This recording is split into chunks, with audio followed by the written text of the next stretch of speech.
તો આથી ખેડૂતોની અપેક્ષા અને વેપારીઓની શું અપેક્ષા છે એ પણ સાંભળીએ।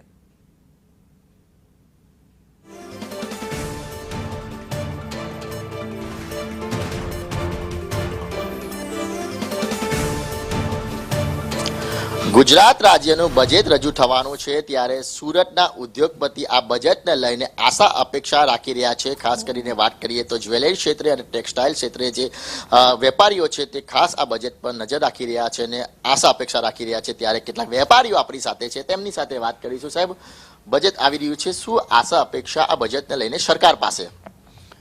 હું Ramesh Ogasia, immediate past president of the southern Gujarat chamber of commerce and industry.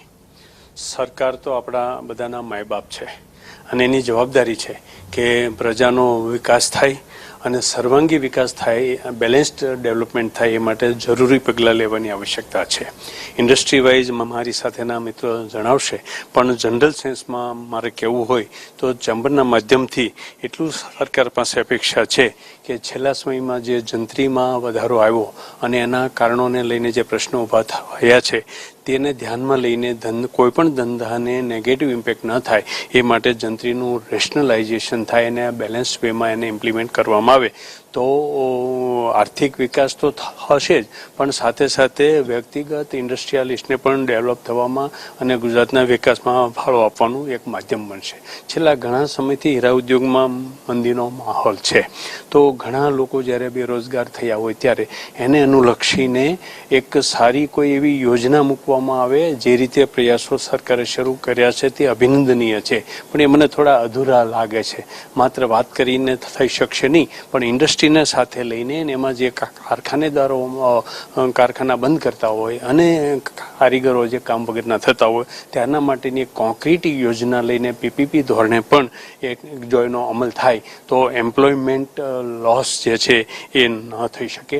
ઘણા સમયથી જોવામાં આવી રહ્યું છે કે જીઆઈડીસી જેવા જે સરકારી ઇન્ડસ્ટ્રીયલાઇઝેશન જે એરિયા છે એમાં ઇન્ફ્રાસ્ટ્રક્ચરનો અભાવ ઘણો જોવા મળે છે।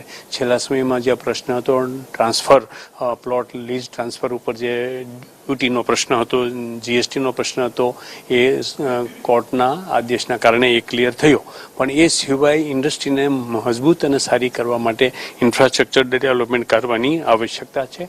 બીજું ખાસ અગત્યનું એ છે કે અગાઉની યોજનામાં ઘણી ઇન્સેન્ટિવ્સની સ્કીમ અને સબસિડીની યોજનાઓ જાહેર થઈ, એમાં ઘણી બધી ફાઇલો પ્રોસેસ થઈને પડેલી છે અને ઘણી મોટી રકમ ઉદ્યોગકારોને મળવાની બાકી છે। જ્યારે આજે કોઈ ઉદ્યોગકાર આ રકમની અપેક્ષાએ પોતાનો ધંધો ચાલુ કરી અને પોતાની મૂડી જ્યારે અંદર લગાવી હોય અને લાંબા સમય સુધી આ રકમ મળે નહીં તો એનું ફિનાન્શિયલ પ્લાનિંગ અને કેશ ફ્લો ખોરવાઈ જતો હોય છે। તો આવી બાબતને ધ્યાનમાં લઈ અને રાજ્ય સરકાર જો એ સુધારા અને એનું ઇમિડિયેટ એક્ઝિક્યુશન આપે તો મને એવું લાગે છે કે ઇન્ડસ્ટ્રીને ઘણો ફાયદો થશે। Thank you.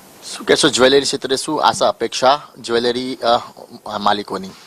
સુરતની અંદર ઘણા સમયથી ડાયમંડ ઇન્ડસ્ટ્રીઝ ઘણી મંદી ચાલી રહી છે, તો આ સંદર્ભે ગુજરાત સરકારે સુરત ડાયમંડ અને જ્વેલરી ક્ષેત્રે ખૂબ મોટું મેન્યુફેક્ચરિંગ હબ છે, તો આ ઇન્ડસ્ટ્રીઝની અંદર વેલ્યુ એડિશન થાય અને જે રીતે કટિંગ પોલિશિંગનું કામ જે રીતે ઓછું થયું છે એની જગ્યાએ અવેજમાં મેન્યુફેક્ચરિંગ જે ક્ષેત્રો છે એમને આપણે વધારે પ્રોત્સાહિત કરીને અહીંયા સારી રીતે એની કોઈ સ્કીમ અપેક્ષા છે।